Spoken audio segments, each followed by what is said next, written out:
Hey, it's Dan. Welcome back. You're watching iAllegedly, and I've got a good one for you today because I'm going to go through the new proposed stimulus package by the new Biden administration and what it means for small business. Before I get into it, please like this video. Please share this video.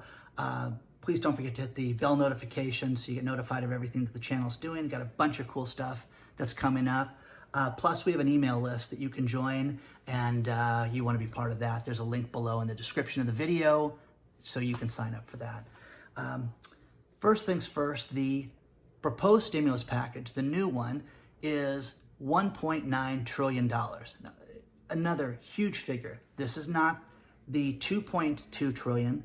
This is not the $900 billion. This is the brand new $1.9 trillion for the new administration. This has nothing to do with anything that's already been passed already. This is something completely new. So let's get into it. It's broken down into three basic categories of what they're going to use this money for.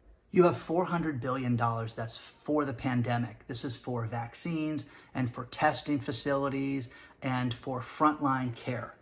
You have $1 trillion that's going to go directly to families and businesses to help get them through this difficult time. And you have another $400+ billion that's going to help cities, communities, counties, states, and whatever get through that. Municipalities, basically.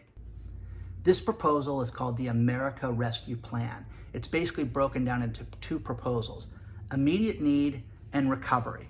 Now, again, I'm not going to go through everything. This is basically as it pertains to small business and how it affects people that are self-employed, people that have large companies, small companies, employees, no employees, whatever. You're going to see a ton of changes come up. And the first thing is that they want to extend the unemployment benefits, basically the pandemic unemployment, till September of 2021. They want to make sure that people have $400 a week additional unemployment benefits. Now, hopefully this will happen because that would benefit a lot of people during this time. They want to have rent moratorium. Now, the problem with rent moratorium is you've got landlord issues that you have to deal with. So one thing that they propose in this is a big chunk of money for rental assistance, where people are going to be able to get free money and free rent. They've not spelled out the exact numbers yet, where you're going to be able to pay your rent and have a secure home to where you can go out and look for a job or run your business out of your house and not worry about housing during this time. So there's that. The next thing is also how to get people immediate financial care, money. There's going to be an extended stimulus check. It's going to be another stimulus check added for $1,400. So it would be, that's where you hear the $2,000 figure from. $600 in the first one and $1,400 from this one. But I have a question for you guys, and that is, you can just write yes or no in the comments, but how many people have gotten the $600 stimulus check? I know some people have, because people private messaged me and said I got it, but there's a lot of people I know. The majority of the people I know have not received it yet, and they said that they were going to send this thing out faster than lightning. So we haven't seen that yet. This program's also going to have an extended amount of money for paid leave for sickness, in addition to the unemployment. If you have a family member that's had a baby, or you have to take care of somebody that's sick, or family members are aging, or whatever, they're going to have a chunk of money for that. They also want to have money to reopen schools. This distance learning thing has been terrible, and they've got to get children back in the classroom so they can have socialization. It's critical. Now, here's where some of the money is proposed to go. They want to hire 100,000 frontline workers in the healthcare industry, nurses and people that deal with the community directly. They want to do this as soon as possible. So if you want a job and you want job security, healthcare is definitely the industry to be in.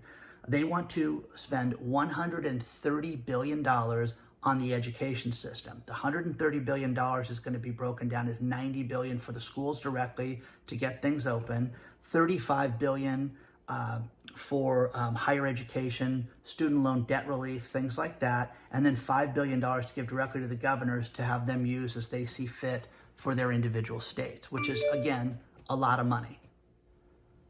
Now, as far as the rental assistance is concerned, there's $30 billion additional. This is in addition to the $25 billion that just came up with. So there'd be $30 billion more towards that. And also they want to put $5 million towards the homeless problem and dealing with homeless people. They want to increase SNAP benefits for anybody that is on food assistance around the country by 15%, which is always a good thing. People need that.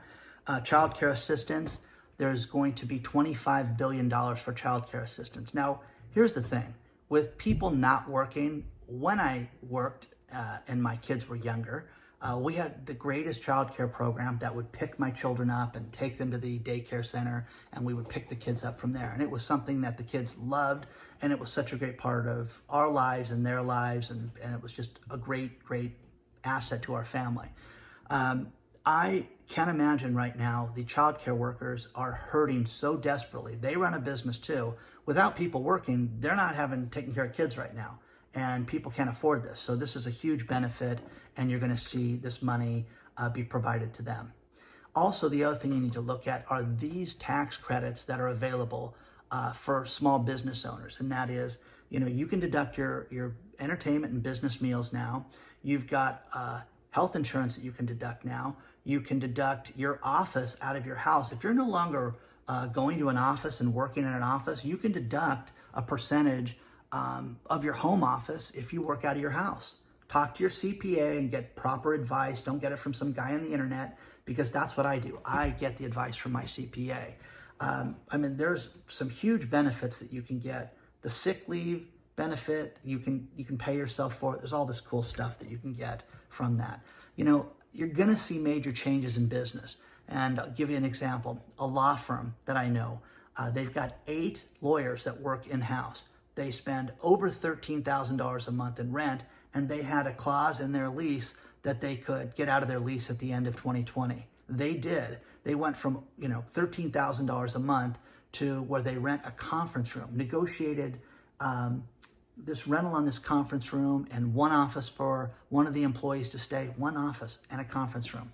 And they saved, it's $1,000 a month now. Crazy. Everybody works from their house. They meet clients occasionally at the conference room. That's it. And they're going to save themselves $150,000 in rent when it's all said and done. So you're going to see more and more of that. You're going to see that people are going to be working from home, and there's going to be more and more benefits for the home worker. And whether you're a consultant, you run a business, whatever.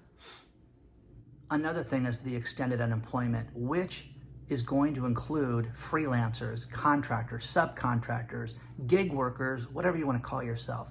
The cool thing about this is that you would be eligible for this $400 if you do not qualify for regular unemployment. And there are people that are so broke right now that can't do their normal gigs, whether they're musicians or whatever they do, they just can't work and they need this money. So this would be a welcome benefit for these people. And again, if you are eligible for the pandemic unemployment, you need to apply for that. Here in California, you can go back as far as the first week of February 2020 to get benefits. They're just going to extend that for 11 more weeks. And again, if you get denied, look at that thing I put in the last few videos about how to survive your pandemic appeal and figure out if you can get this money, because it's a lot of money and it could really help people right now. And I know so many people that I've had sign up and recommend that they sign up when they didn't think they were going to get this money, and it's the difference of them paying their bills and not paying their bills. Now, part of the $1 trillion program to give direct benefits is to help businesses. You're going to have $15 billion more in business grants. You're going to have more money for PPP and small business lending. Plus, they want to set up a venture capital fund, again, to start businesses, to fund new projects. So if you have ideas, again, there's going to be funding for this. There's always funding to start new businesses. You just need to look for that. If you're looking for that money, start with community lenders and incubators, accelerators in your area. There's always money for things like that. Now, the last part of the proposal is an increased minimum wage from the $7 range to $15 an hour minimum. Now, it's a lot of money, okay? It's needed, but all the businesses are going to have to pay it, which means as a small business owner, you're going to have to pay that as well. So we will see if these proposals come through.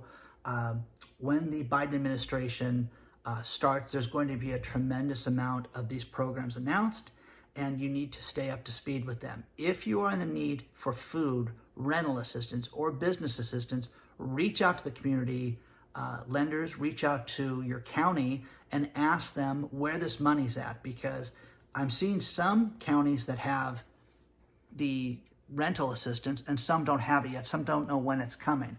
But this money was already proposed to counties and it should be out there right away. So we will see how this plays out in the coming weeks. I just wanted to update you guys on this, and I will get back to you very soon. Please don't forget to like, share, and subscribe. I got a bunch of cool stuff coming up, and I will be back to you guys very soon. Thanks for watching. See you soon.